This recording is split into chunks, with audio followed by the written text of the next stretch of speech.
সেই সঙ্গে আজকের এই তাফসিরুল কোরআন মাহফিলের প্রধান আলোচক বিশিষ্ট ইসলামী চিন্তাবিদ, বাতিলের বিরুদ্ধে বলিষ্ঠ কণ্ঠস্বর, বাতিলের আতঙ্ক হযরতে মাওলানা মোহাম্মদ আজিজুল ইসলাম জিহাদি সাতক্ষীরা।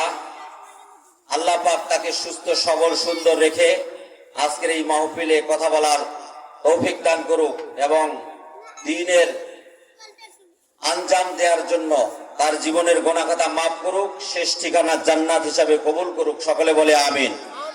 আজকের এই তাফসিরুল কোরআন মাহফিলের আমন্ত্রিত সকল ওলামায়ে কেরাম, আমার সামনে বসা কোরআন প্রিয় তৌহিদি জনতা, পর্দার অন্তরালে সতী সাধবী মা ও বোনেরা, আমি আমার হৃদয়ের গভীর থেকে সর্বস্তরের সকল মানুষকে যারা আজকের এই মাহফিলের পক্ষ থেকে মাইকে কথাগুলি শুনছেন, সকল স্তরের মানুষের প্রতি আন্তরিকভাবে আমার সালাম জানাচ্ছি। আসসালামু আলাইকুম ওয়া রাহমাতুল্লাহি ওয়া বারাকাতুহু। আমি শুরুতে সেই মহান আল্লাহ রাব্বুল আলামিনের শুকরিয়া জ্ঞাপন করি যে আল্লাহ রাব্বুল আলামিন আমাদেরকে আজকের এই একটি মহতীপূর্ণ তাফসিরুল কোরআন মাহফিলে বসার জন্য সুযোগ করে দিলেন। সে আল্লাহর জন্য শুকরিয়া জ্ঞাপন করি। সকলে পড়ি আলহামদুলিল্লাহ, আর জোরে পড়ি আলহামদুলিল্লাহ। সেই সঙ্গে দরুদ ও সালাম বিশ্ব মানবতার মুক্তির দূত বিশ্বনবী মুহাম্মদ রাসূলুল্লাহ সাল্লাল্লাহু আলাইহি ওয়াসাল্লামের শানে সকলে পড়ি সাল্লাল্লাহু আলাইহি ওয়াসাল্লাম। সম্মানিত উপস্থিতি, কোরআন হচ্ছে অতলান্তিক মহাসমুদ্র, the complete code of life, পূর্ণাঙ্গ একটি আদর্শ জীবন ব্যবস্থা। আল্লাহ পাক এই কোরআনের মধ্যে কোনো ভেজাল, কোনো ত্রুটি, কোনো সন্দেহ সংশয় কিংবা কোনো প্রকার ধাপ্পাবাজ খাপ্পাবাজ, কোনো প্রকার অশালীনতা ইত্যাদি কোনো কিছুই কোরআনের মধ্যে দেয়া হয়নি। কোরআন হচ্ছে একটি আদর্শ কিতাব। এই আদর্শ আমাদের মাঝে প্রতিফলিত হলে আমাদের শান্তি এবং সুশৃঙ্খল পরিবেশ গোটা পৃথিবীতে সৃষ্টি হবে, কোনো সন্দেহ নাই। আল্লাহ পাক এই কোরআন থেকে কথা বলার তৌফিক দান করুক। সকলে বলে আমিন। এই কোরআনের মধ্যে কোনো প্রকার ভুল ত্রুটি নাই, এটা আমার কথা নয়, আল্লাহ রাব্বুল আলামিন এই কোরআনে কারিমে বলছেন। আল্লাহ তাআলা কোরআনে কারিমে বলেছেন, যালিকাল কিতাবু লা রাইবা ফীহি, এটা এমন একটি গ্রন্থ, নো ডাউট ইন ইট, এর ভিতরে কোনো ভুল নাই, কোনো সংশয় নাই, এর ভিতরে কোনো পাটপারি নাই, কোনো প্রকার ভুল ত্রুটি সংশয় বা কোনো প্রকার অমিল এই কিতাবের মধ্যে নাই। যা আছে সবকিছু আল্লাহর পক্ষ থেকে ঐশী বাণী, এবং এই বাণী মানুষ অনুসরণ করতে থাকলে তার জীবনটা হয়ে যাবে ধন্য। আল্লাহ পাক এই কিতাব থেকে অনুসরণ করার তৌফিক দান করুক। সকলে বলে আমিন। ও আমার ভাইরা, এরপরেও আবু জেহেল, উতবা, শাইবা, রবিয়া এবং তার উত্তরসূরিরা কোরআনের বিরুদ্ধে বিষোদ্গার করেছিল। কোরআন যেন মানুষের তৈরি করা, মুহাম্মদের বানানো কথা ইত্যাদি ইত্যাদি বলে অপপ্রচার চালাইছিল। আল্লাহ রাব্বুল আলামিন তাদের প্রতি চ্যালেঞ্জ দিয়ে নবীজিকে বলেন, হে নবী, আপনি বলুন, ওয়া ইন কুনতুম ফি রাইবিম মিম্মা নাযালনা আলা আবদিনা ফাতু বিসূরাতিন মিন মিসলিহি ওয়াদউ শুহাদাআকুম মিন দুনিল্লাহি ইন কুনতুম সাদিকিন।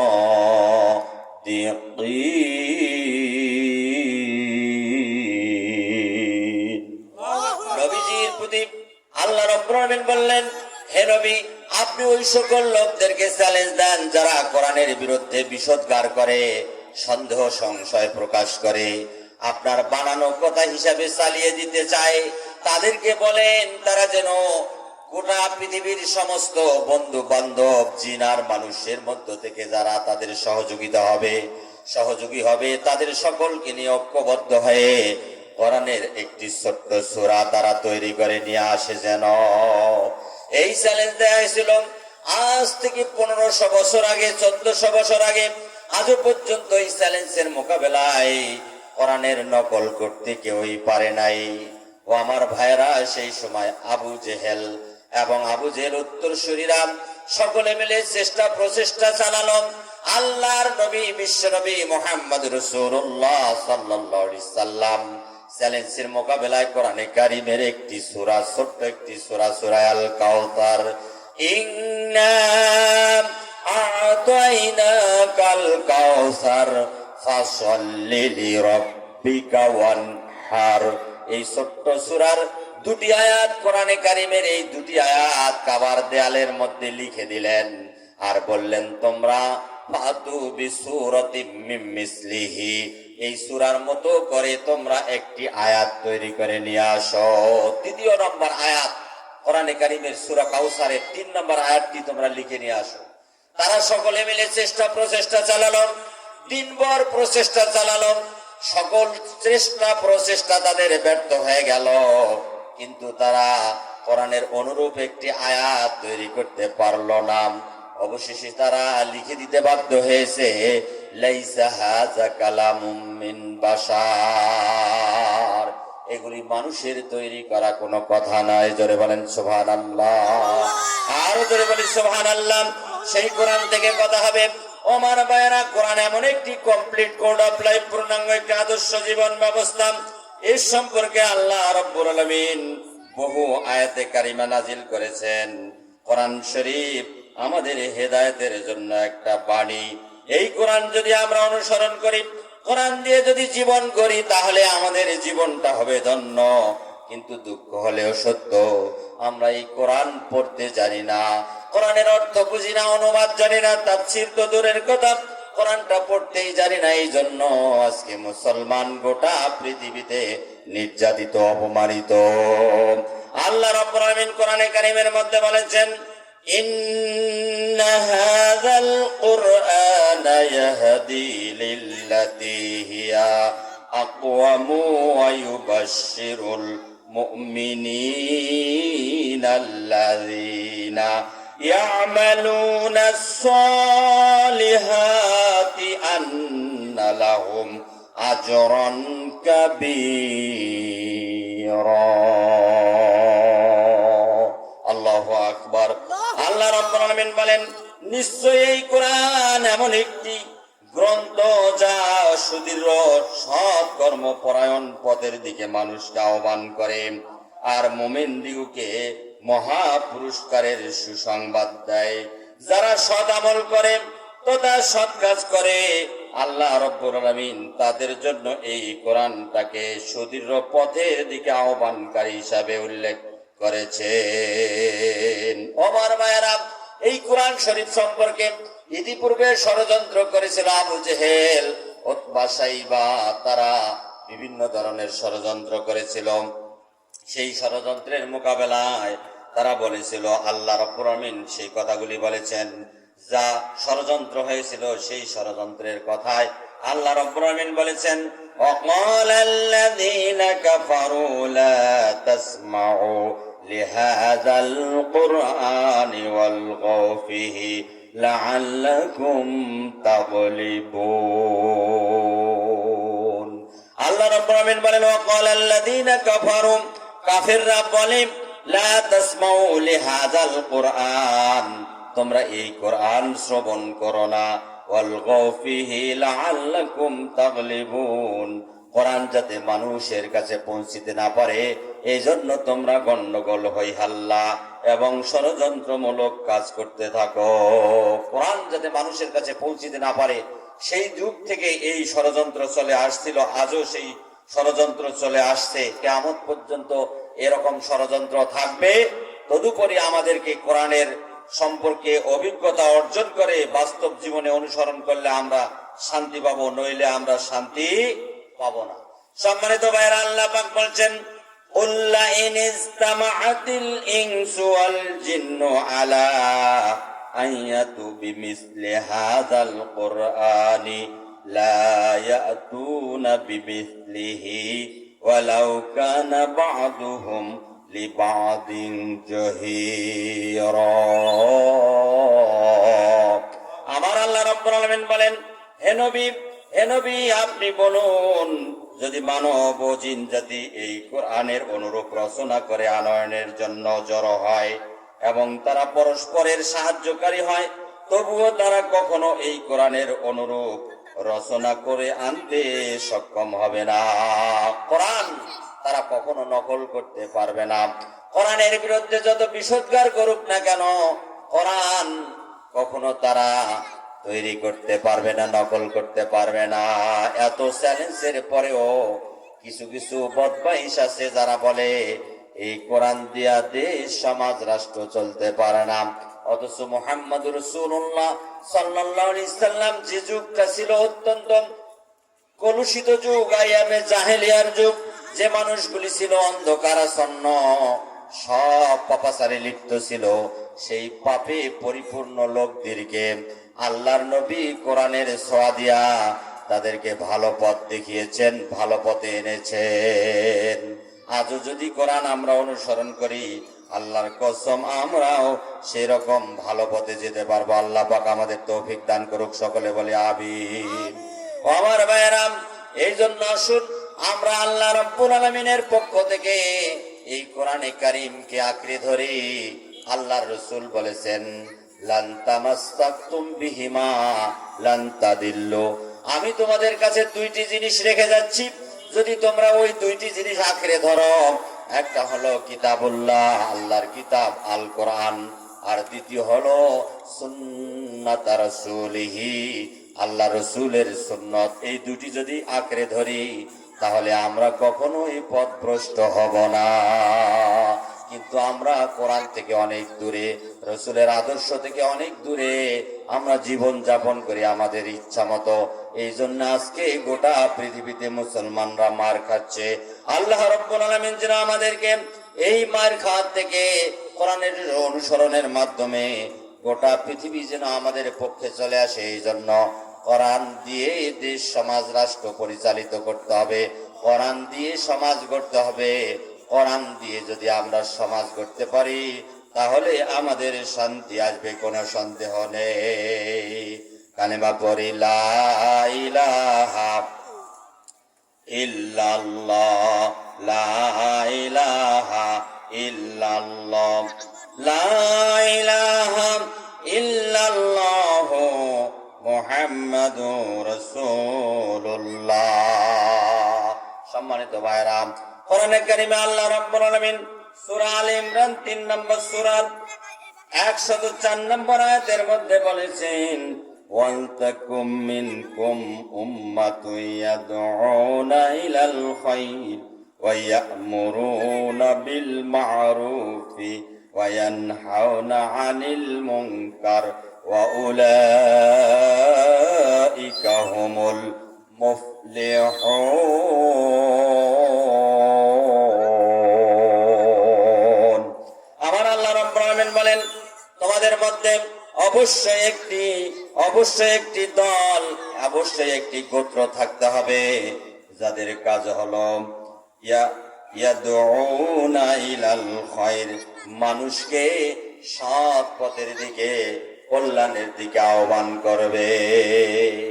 আল্লাহ রাব্বুল আলামিন বলেছেন, ওয়ালতাকুম মিনকুম উম্মাতুন ইয়াদউনা ইলাল খায়র, তোমাদের মধ্যে একটা মানুষের দল অবশ্যই থাকতে হবে, কিছু মানুষ অবশ্যই থাকতে হবে যাদের কাজ হলো ইয়াদউনা ইলাল খায়র, মানুষকে সৎ কাজের প্রতি আহ্বান করবে।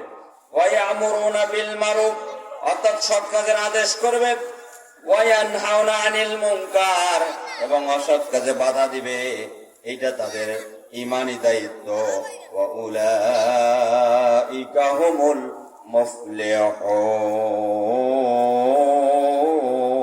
মুফলিহুন। আল্লাহ পাক বলেন, ওরাই হচ্ছে তোমাদের মধ্যে সফল কাম।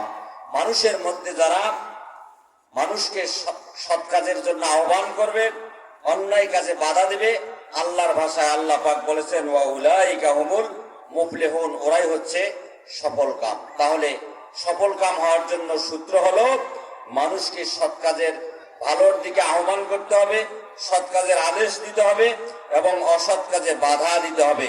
এটা হলো মানুষের জন্য ঈমানি দায়িত্ব। আল্লাহ পাক এই দায়িত্ব পালন করার তৌফিক দান করুক, সকলে বলি আমিন। আল্লাহ রাব্বুল আলামিন কোরআনে কারিমে আরো একটি আয়াতে বলেছেন, আল্লাযীনা ইম্মাক্কান্নাহুম ফিল আরদি আকামুস সালাতা ওয়া আতাউজ যাকাতা ওয়া আমারু বিল মা'রুফি ওয়া নাহাউ আনিল মুনকার ওয়ালিল্লাহি আকিবাতুল উমুর। আমার আল্লাহ রাব্বুল আলামিন বলেন, আল্লাযীনা যারা ইম্মাক্কান্নাহুম ফিল আরদ, জমিনের মধ্যে যারা রাষ্ট্রীয় ক্ষমতা পাবে, যারা রাষ্ট্র পরিচালনার দায়িত্ব পাবে, তাদের দায়িত্ব হলো, তাদের জন্য ঈমানি দায়িত্ব হলো আকামুস সালাত। তারা 4টা কাজ করবে। 1 নম্বর কাজ হলো সমাজের মধ্যে এক শ্রেণীর লোক অবশ্যই থাকতে হবে, যাদের কাজ হলো কল্যাণের দিকে মানুষকে আহ্বান করা, সৎ কাজের আদেশ করা, অসৎ কাজে বাধা প্রদান করা। এই দায়িত্ব পালন করার কারণে যদি আল্লাহ রাব্বুল আলামিন তাদেরকে কখনো রাষ্ট্রীয় ক্ষমতা দেয়, তাহলে এই রাষ্ট্রীয় ক্ষমতা পাওয়ার পর ওই ব্যক্তিদের জন্য 4টি কাজ করতে হবে। 1 নম্বর হলো আকামুস সালাত, নামাজ কায়েম করতে হবে, ওয়া আতাউজ যাকাত, এবং যাকাত প্রদান করতে হবে, ওয়া আমারু বিল মা'রুফ ওয়া নাহাউ আনিল মুনকার। এরপরে সৎ কাজের আদেশ করতে হবে, আর অসৎ কাজে জাতির লোকদেরকে বিরত রাখার জন্য আহ্বান করতে হবে। ওয়ালিল্লাহি আকিবাতুল উমুর।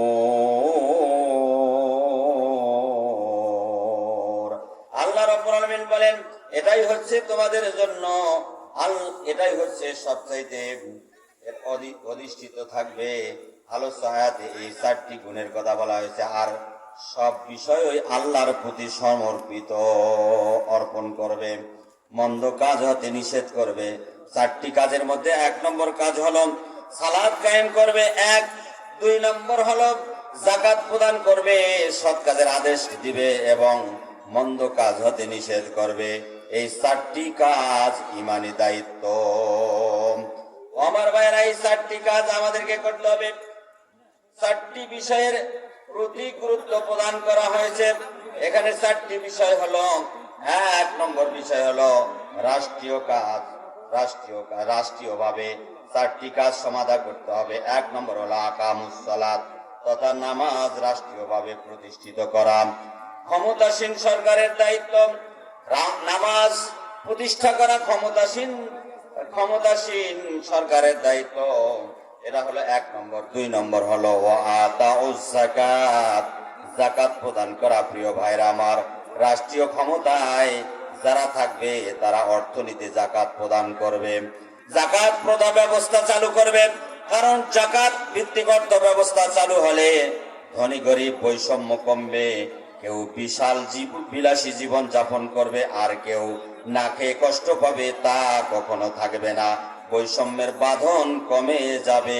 এজন্য যাকাত ভিত্তিক অর্থ ব্যবস্থা চালু করতে হবে। বাংলাদেশে যত যাকাত দেওয়ার মতো উপযোগী মানুষ আছে, এই মানুষগুলি যদি যাকাত প্রদান করে, তাহলে অবশ্যই এই বাংলাদেশের মধ্যে দারিদ্র বিমোচন কর্মসূচি সফল হবে এবং গোটা বাংলাদেশে কখনো এরকম হাত পাতা লোকের সংখ্যা থাকবে না। যাকাত ভিত্তিক অর্থ ব্যবস্থা এই জন্য আমাদেরকে চালু করা দরকার, আছে না নাই? আমার ভাইরা, একজন মানুষ যখন রাষ্ট্রীয় ক্ষমতায় আসবে, তাদের 4টি কাজের মধ্যে 1 নম্বর হলো সালাত কায়েম করা। কিন্তু দুঃখ হলেও সত্য, আমাদের দেশে এখনো সালাত রাষ্ট্রীয়ভাবে প্রতিষ্ঠিত নাই। কেউ যদি সালাত পড়ে, কেউ যদি নামাজ পড়ে, ইচ্ছা হলে পড়ুক, ইচ্ছা হলে না পড়ুক, এ ব্যাপারে কোনো দায়িত্ব সরকারের নাই অথবা কোনো ব্যক্তির নাই। কেউ তাকে এই ব্যাপারে জবাবদিহি করার মতো কোনো কারণ নাই। ইচ্ছা হলে কেউ পড়ুক, ইচ্ছা হলে না পড়ুক, এতে কোনো কারণ নাই। সম্মানিত ভাইরা, মুমিন জীবনের জন্য গুরুত্বপূর্ণ একটি কাজ হলো নামাজ। যারা নামাজ আদায় করে না, তাদের জীবনটা ব্যর্থ। আল্লাহর কাছে তাদের 1 পয়সার মূল্য নাই। নামাজ ছাড়া কোনো ব্যক্তি মুমিনের দাবি করতে পারে না। এই জন্য প্রত্যেক ব্যক্তি যারা মুমিন দাবি করে, তাদেরকে অবশ্যই নামাজি হতে হবে। আল্লাহ পাক আমাদের তৌফিক দান করুক। আল্লাহর নবী বলেছেন, ক্বালা নাবিয়ুনা মুহাম্মাদুন আলাইহি আফদালুস সালাতি ওয়া আযকাস সালাম। প্রিয় নবীজি সাল্লাল্লাহু আলাইহি সাল্লাম বলেছেন, যার পরে সম্মান দরুদ ও সালাম, তিনি বলেছেন, মা ওয়াজাবা আলা তাকবীরাতিল ইহরামি মাআল ইমামি 40 ইয়াওমান কাতাবাল্লাহু লাহু বারআতাইনি বারআতুম মিনান নারি ওয়া বারআতুম মিনান নিফাক। মা ওয়াজাবা আলা তাকবীরাতিল ইহরামি মাআল ইমামি 40 ইয়াওমান, যারা ইমামের সাথে 40 দিন পর্যন্ত একাধারে তাকবীরে তাহরিমার সাথে নামাজ আদায় করবে, কাতাবাল্লাহু লাহু বারআতাইনি বারআতুম মিনান নার, আল্লাহ রাব্বুল আমিন তাদের জন্য কি করবেন? 40 দিন একাধারে ইমামের সাথে তাকবীরে তাহরিমার সাথে যদি কেউ নামাজ পড়ে, তাহলে আল্লাহ তাকে জাহান্নাম ও কপটতা প্রতারণা নামক দুটি অভিশাপ থেকে মুক্তি দান করবেন। যারা 40 দিন ইমামের পিছনে তাকবীরে তাহরিমার সাথে নামাজ আদায় করবে, তাদের জন্য দুটি পুরস্কারের কথা বলা হয়েছে। একটা হলো জাহান্নাম থেকে বেঁচে যাওয়া, আর অপরটি হলো কপটতা বা প্রতারণার থেকে, এই অভিশাপ নামক প্রতারণার থেকে সে বেঁচে যাবে, দুটির থেকে সে মুক্তি পাবে। এরপরে নবীজি আরো বলেছেন, আনহু সাল্লাল্লাহু আলাইহি সাল্লাম আন্নাহু ক্বাল মান দাওয়ামা আলা সালাতিল জামাআতি আতাহুল্লাহু খামসা খিসালিন, যে ব্যক্তি সর্বদা জামাতে নামাজ আদায় করবে, আল্লাহ তাকে 5টি পুরস্কারে পুরস্কৃত করবেন। 1 নম্বর হলো আউয়ালুহা ইয়ারফাউ আনহু দিকুল মাঈশা, আল্লাহ রাব্বুল আমিন বলেছেন রুজি রোজগারে তার সংকীর্ণতা দূর করে দিবেন। যারা নাকি নামাজ আদায় করবে দৈনিক 5 ওয়াক্ত, আল্লাহ তার রুজি রোজগারের ব্যবস্থা উদার করে দিবেন, অর্থাৎ বৃদ্ধি করে দিবেন, সংকীর্ণতা দূর করে দিবেন। 2 নম্বর হলো ওয়ায়ারফাউ আনহু আযাবুল কবরি, আর কবরের আযাব তার থাকলে কবরের আযাব আল্লাহ হটায়া দিবেন, এটা 2 নম্বর পুরস্কার। 3 নম্বর পুরস্কার হলো ওয়ায়ুতা কিতাবুহু বিয়ামিনিহি, তার হাসরের ময়দানে বিচারান্তে আল্লাহ রাব্বুল আমিন তাকে ডান হাতে আমলনামা দিয়ে দিবেন। ও আমার ভাইরা, শুধু তাই নয়, ওয়ায়ামুরু আলা সালাতি কাল বারকিল খাতিব, আল্লাহর নবী বলেছেন ওই ব্যক্তি, নামাজি ব্যক্তির জন্য হাসরের ময়দানে বিচারের পরে যখন জান্নাতে যাওয়ার জন্য ফয়সালা হয়ে যাবে, জাহান্নামের উপর নির্মিত পুল সিরাত সে বিদ্যুতের গতিতে পার হয়ে যাবে। এরপরে 5 নম্বর পুরস্কার হলো ওয়ায়াদখুলুল জান্নাতা বিগাইরি হিসাব, বিনা হিসাবে সেই ব্যক্তি জান্নাতে যেতে পারবে। এই 5টি পুরস্কার নামাজি ব্যক্তির জন্য আল্লাহ রাসূল ঘোষণা করেছেন।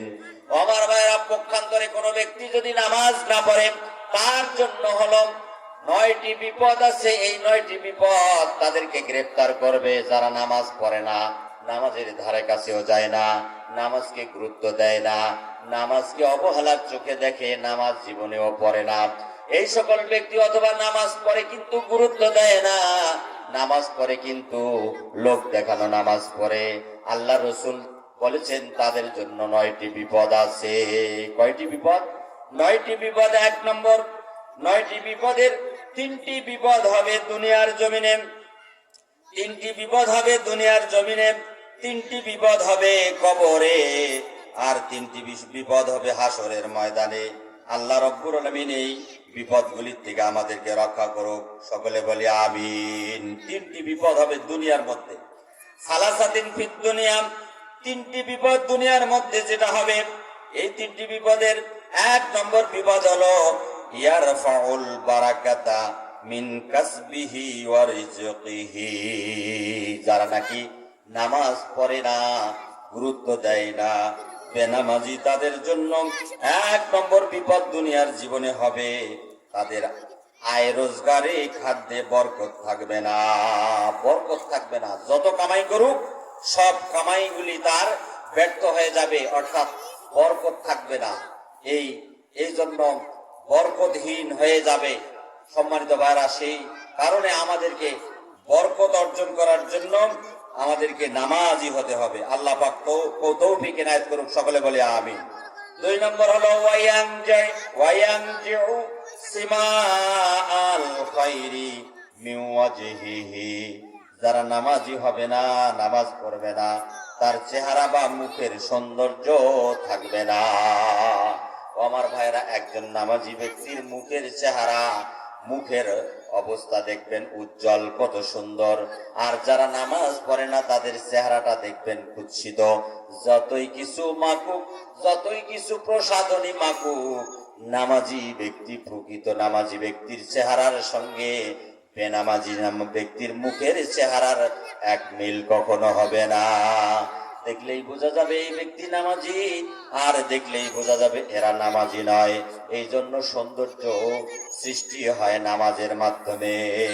আল্লাহ রাসূল বলেছেন, যারা নামাজ পড়ে না তাদের চেহারার মধ্যে সৌন্দর্য থাকবে না।